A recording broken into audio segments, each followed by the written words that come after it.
Beloved siblings, in caring for our vineyard, to whom will we choose to listen?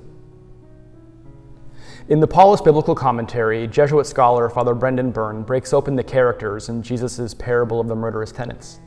Quote, as allusions to Isaiah's song of his friend's vineyard makes clear, the vineyard is Israel, the landowner God, the tenants the Jewish leadership, the enslaved sent to collect the produce, or the prophets sent to Israel. The son whom the tenants throw out of the vineyard and kill is, of course, Jesus, end quote.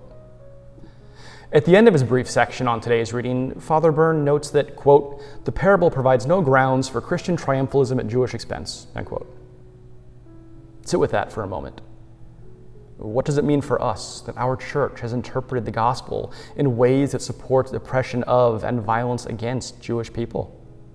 What does it mean that this interpretation is common enough to require public denunciation? In his new book, Come Forth, The Promise of Jesus' Greatest Miracle, alum of this fine institution, Father James Martin, converses with biblical scholar Amy Jo Levine about how gospel interpretations that demonize the Jewish people are literally inaccurate and ethically objectionable. And if this point seems obvious, don't forget that it was only a few weeks ago the Vatican released previously sealed documents in which we learn that Pope Pius XII likely knew about the Holocaust while it was occurring and chose to remain publicly silent about the Shoah. In light of this, I read Father Byrne's commentary on Matthew with renewed urgency. Quote, the fact is that it is not the vineyard, Israel, that is destroyed, but the wicked tenants, end quote, whom Father Byrne describes as the leadership. So where do we see ourselves in today's gospel? Are we always the cornerstones rejected by the builders? When are we the leaders who do the rejecting? Dr. M. Sean Copeland, author of Knowing Christ Crucified, The Witness of African American Religious Experience, describes how today's gospel ought to unsettle and challenge us. Quote, we modern readers shudder at the murder of the son and heir, but we may fail to pause sufficiently to take in the abuse and murder of slaves.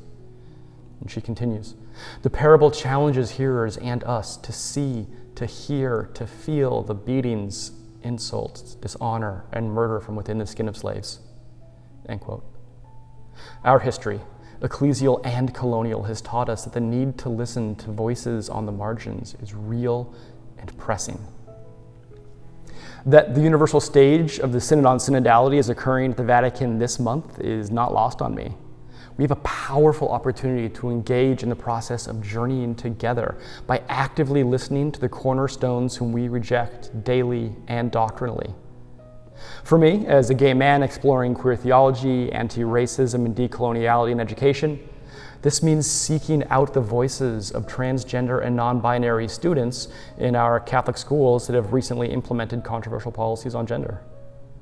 And I invite you to engage in synodality. Actively seek out and humbly listen to the voices of the cornerstones that our church and world reject. Take on St. Paul's challenge, do what is honorable, just, and worthy of praise. And if you're not sure where to begin, that's okay. We have a few resources and the links below to get you started on this journey. And so, beloved siblings, in caring for our vineyard, to whom will you choose to listen?